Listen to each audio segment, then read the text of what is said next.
Hello बच्चों, स्वागत है आपके अपने YouTube चैनल बेसिक मैथ में। इसमें से आज हम आपको सिखाएंगे समांतर श्रेणी के क्वेश्चन कैसे सॉल्व करते हैं। तो इन क्वेश्चनों को समझाएंगे, पूरा समझाएंगे सीरियल बाय सीरियल। अगर आपने बीच में कहीं भी वीडियो मिस कर दिया तो आप इस चीज़ को नहीं सीख पाएंगे। तो अगर पूरा वीडियो देख सकें तो पूरा वीडियो देखिएगा, नहीं तो मत देखिएगा, नहीं आपको समझ में ये चीज़ें नहीं आएंगी। अब आपको इसमें से हम जो क्वेश्चन बताएंगे, पहला और दूसरा बताएंगे। तीसरा क्वेश्चन आपको कमेंट करना पड़ेगा ताकि हमें पता चल सके कि हमने वो चीज़ आपको सही तरीके से सिखा पाए कि नहीं। अगर आप आंसर दे पाए तो हम समझ जाएंगे कि आपने आंसर दे दिया और आप वो चीज़ सीख चुके हैं। ठीक है, तो हमारे सामने ये 3 क्वेश्चन है और इन 3 क्वेश्चनों को, तो बच्चों हमारे सामने ये क्वेश्चन है, पहला नंबर है। ठीक है, मैं आपको इसमें से एपी का मतलब भी बताऊंगा और ये हमारा समांतर श्रेणी का क्वेश्चन है। ठीक है, तो आपके सामने प्रश्न कुछ ऐसे आएगा, 3, 5, 7, 9 डॉट डॉट का मतलब भी मैं बताऊंगा का 10वां पद ज्ञात कीजिए। तो 10वां पद आपको इसमें से निकालना है, तो इसको हम फॉर्मूले के तहत लगाएंगे। तो सबसे पहले मैं आपको फॉर्मूला बता देता हूँ कि फॉर्मूला कैसे लगाया जाएगा और फॉर्मूले का फॉर्मेशन क्या होगा, यानी कि फॉर्मूले को आप किस तरह समझ सकते हैं ताकि आपको याद करने में कोई दिक्कत ना जाए। तो बच्चों हमारा जो फार्मूला होगा उसको कैसे समझेंगे, तो जो हमारा फार्मूला होगा हम यहाँ पर देखेंगे कि देखो ये फार्मूला है an है। ठीक है, an का मतलब क्या होता है, n का मतलब nवां पद होता है, यानी किसी नंबर को हम पता लगाते हैं। जैसे 10वां 11वां 12वां पद निकालना है तो ये जो वां आता है उसी को n बोलते हैं। ठीक है, ए हमारा पहला पद होता है तो इस वजह से पद यानी संख्या बोलते हैं। फिर इसके बाद n+1 होता है तो n+1 भी हो सकता है, n-1 भी हो सकता है। तो आपको प्लस वाले में माइनस वाले में इन चीज़ों को आपको यहाँ पर समझाना बहुत जरूरी है, यानी कि माइनस कहाँ पर लगेगा, ठीक है, यानी कि प्लस कहाँ पर लगेगा और माइनस कहाँ पर लगेगा, तो ये चीज़ें आपको समझाएंगे।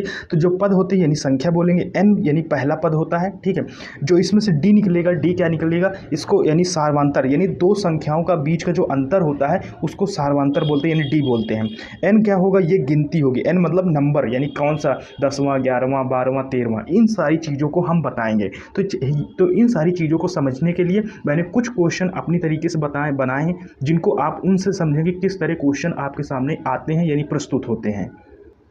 तो यहाँ से हम अपने क्वेश्चनों को शुरू करते हैं। कैसे हैं, देखो समांतर श्रेणी, इसी को इंग्लिश में बोलते हैं अर्थमेटिक यानी प्रोग्रेशन। ठीक है, तो ये अर्थमेटिक जो प्रोग्रेशन होते हैं, इसी से ए ले लीजिए और इससे पी ले लिया, इसी को एपी बोल देते हैं। आप जब भी आपके टीचर सॉल्व कराते होंगे तो एपी बोल देते हैं। अगर क्लास 10th बोर्ड में ये चैप्टर है तो आपके लिए बहुत इंपॉर्टेंट बन जाता है आने वाले एग्जाम के लिए।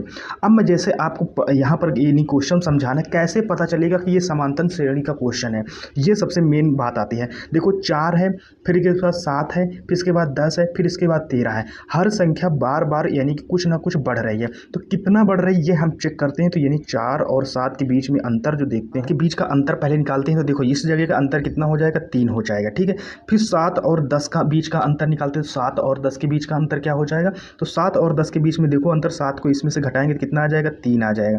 10 और 13 के बीच में अंतर क्या है, 3 है। तो आप देखो हर चीज़ में 3 और 3 और 3 प्लस होता चल रहा है, यानी कि सब में बराबर बराबर, यानी हर जैसे 4 में 3 जोड़ दिया 7, 7 में 3 जोड़ा गया 10 और 10 में 3 जोड़ा गया 13, यानी कि एक पैटर्न बना, एक स्टेप बना। यानी समांतर मतलब, समांतर का मतलब होता है समान, समान मतलब बराबर, और अंतर मतलब इन 3 का अंतर, जो बीच में अंतर है, इसी को समांतर श्रेणी बोल देते हैं। श्रेणी का मतलब लगातार बढ़ती हुई संख्या। तो समान मतलब समान तरीके की, अंतर मतलब समान तरीके का अंतर, इसी को बोलते हैं समांतर। ठीक है, समांतर श्रेणी। इसी तरह से जैसे ये हमारा क्वेश्चन है, इसको हम समझाते हैं। जैसे ये 3 है और 3 से 5 है, 5 से 7 है और 7 से 10 है। जैसे 3 से कितना बढ़ा, 5 बना, तो कितना बढ़ गया, इसमें 2 बढ़ गया। ठीक है, फिर 5 से 7 है, फिर इसमें 2 बढ़ा, और फिर 7 से 10 है, कितना 3 हो गया। तो अब ये कैसा बन गया, यानी कि ये यहाँ पर जैसे इस तरह की कोई संख्या या नंबर मिल जाए तो इसमें से यानी समांतर नहीं है, इसमें से समान अंतर नहीं, तो ये समांतर श्रेणी का नहीं है, ये समांतर श्रेणी का है। ठीक है, अब इसी तरह हम दूसरा क्वेश्चन, यानी कि एक दूसरा आपको समझाने के लिए लाए, जैसे क्या है 12 10। ठीक है, 12 से कितना बढ़ रहा है, यानी घट रहा है। अब ये संख्या कैसी हो रही है, ये बार बार घटती चली जा रही है। तो ये घटने को, यानी 12 और 10 यानी कितना आ गया, 2 आ गया। ठीक है, यानी कि 2 इसमें घट रहा है। अब 10 में से ये यानी 2 घट रहा है, फिर 8 में से 2 यानी कि 2 घट रहा है। तो अब ये क्या चलता चल रहा है, यानी घटता हुआ चला जा रहा है। तो घटता हुआ चला जा रहा है तो एक समान तरीके से घटता हुआ है ना, तो ये भी समांतर श्रेणी का क्वेश्चन है। देखो समांतर का मतलब हो तो समान धन अंतर, यानी कि बराबर अंतर होना चाहिए। तो इसमें -2 का अंतर, इसमें -2 का अंतर, इसमें -2 का अंतर, सब में बराबर तरीके का अंतर होता है, इसी को समांतर श्रेणी बोलते हैं। तो इस तरह के क्वेश्चन ऐसे आप पहचानेंगे कि समांतर श्रेणी का क्वेश्चन किस तरीके का होता है। तो इस तरह का होगा, जिनमें से समान अंतर ना हो तो वो समांतर श्रेणी का क्वेश्चन नहीं होगा। तो ये आपको ये मेन समझाने वाला पॉइंट था। अब आपको हम क्वेश्चन सॉल्व करके बताएंगे कि इन क्वेश्चनों को कैसे। तो बच्चों अब हम आते हैं अपने क्वेश्चन पर। हमारे सामने क्वेश्चन है एपी, अभी आपको समझा चुके हैं। 3, 5, 7, 9 डॉट डॉट का 10वां पद ज्ञात कीजिए। ठीक है, ये हमारे सामने क्वेश्चन है। तो सबसे पहले हल आएगा, हल के सामने आप यानी कि हम इसके नीचे क्वेश्चन सॉल्व करेंगे। अब क्वेश्चन सॉल्व करने के लिए सबसे पहले हम यहाँ पर फॉर्मूला लिखते हैं, यानी कि हमारा फॉर्मूला क्या होगा, तो an, ठीक है, बराबर a, फिर इसके बाद ब्रैकेट में हमारा क्या है वो प्लस आएगा, फिर इसके बाद n, फिर इसके बाद -1 इंटू क्या हो जाएगा, d हो जाएगा। ये हमारा फॉर्मूला है। अब यहाँ पर मैं अगर चाहूँ तो यानी कि अब हर चीज़ को अलग अलग फॉर्मेट में हमें लिखना है। कैसे करके लिखना है, जैसे यहाँ पर एक लाइन सीधी खींचो और साइड में लिख लो। ए का मान यानी कि ए का पहला क्या है, ए बराबर यानी पहला पद क्या है हमारा 3 है, क्योंकि ए का पहला आ जाएगा। अब यहाँ पर डी है, यानी सार्वांतर जिसे बोलते हैं, डी बराबर, तो डी यानी कि सार्वांतर यानी कि दो पदों के बीच का अंतर। तो 3 और 5 के बीच का अंतर कितना है, तो 3 और 5 के बीच का अंतर 2 है, तो 2 लिखेंगे। तो यहाँ पर क्या है, यानी डी बराबर 2 हो जाएगा। ठीक है, एन क्या है, एन 10वां पद है। कौन सा पद पूछा गया, एनवां पद पूछा गया, यानी 10वां पद पूछा गया। अब यानी कि हमें सारी चीज़ें मिल गई हैं। अब इन सारी चीज़ों को फॉर्मूले में रख देंगे, बस सॉल्व कर लेंगे, हो गया हमारा क्वेश्चन। तो इसको अब सॉल्व करते हैं। ए का मान कितना है, यानी कि ए का मान यानी कि 3 है, 3 लिखेंगे, प्लस लगा है प्लस लगाएंगे, ब्रैकेट लिखा है ब्रैकेट। अब एन का मान कितना है, 10 है, तो 10 लिखेंगे, और फिर इसके बाद क्या है, माइनस है, एक सूत्र में दिया है तो सूत्र लब में लिख देंगे। डी का मान कितना है, 2 है, तो डी का मान 2 लिख देंगे, ओह सॉरी इस जगह 2 लिख देंगे। ठीक है, ये ऐसे ऐसे क्वेश्चन बनेगा। अब इसको सॉल्व करते हैं। तो सबसे पहले हम कोष्ठक वाला सॉल्व करते हैं। कभी आपने बॉडोमॉस का नाम सुना होगा, यानी कि सभी यानी कि ब्रैकेट आएगा, तो सबसे पहले ब्रैकेट वाला सॉल्व करते हैं। ठीक है, बॉडोमॉस का एक रूल होता है। तो सबसे पहले ब्रैकेट के अंदर वाली चीज़ें सॉल्व करती हैं। तो सबसे पहले 3 प्लस, अब इन दोनों को सॉल्व किया जाएगा तो कितना आ जाएगा, 9 आ जाएगा, ब्रैकेट बंद करो। और देखो ये 2 है, तो अभी इन दोनों के बीच में कोई साइन नहीं है, यानी कि चिन्ह नहीं है, तो इससे मल्टीप्लाई का निशान लग जाएगा। ठीक है, तो अब इन दोनों के बीच का मल्टीप्लाई, तो 3 प्लस कितना, 9 दूनी 18 हो जाएगा। अब इन दोनों को जब जोड़ा जाएगा तो कितना आ जाएगा, 21 आ जाएगा, और यही हमारा क्या बन जाएगा, अब आंसर बन जाएगा। तो इस तरह आपको इस क्वेश्चन को सॉल्व करना है। चलिए अब आपको हम दूसरा क्वेश्चन सॉल्व कर। तो दोस्तों हम दूसरे क्वेश्चन की तरफ आ गए। अब दूसरे क्वेश्चन को कैसे सॉल्व करना है ये भी आपको बताते हैं।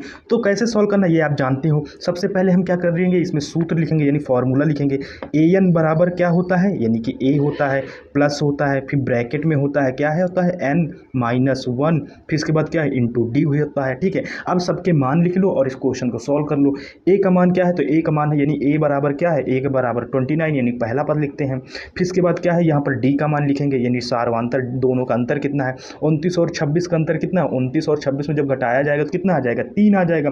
देखो यहाँ पर संख्या घबराना मत, यहाँ पर 29 है, 26 है, 23 है, 20 है, यानी कि एक तरीके से सीरियल वाइज यहाँ पर घटता चला जा रहा है, यानी सब में 3 माइनस हो रहा है। तो यहाँ माइनस हो रहा है, इससे कोई लेना देना नहीं है, लेकिन सब में बराबर अंतर है, इस वजह से ये इंपॉर्टेंट है, क्योंकि सब में सार्वांतर है। सार्वांतर का मतलब सब में बराबर अंतर, चाहे वो माइनस में हो और चाहे वो प्लस में हो। तो ये चीज़ें आपको यहाँ पर समझना है।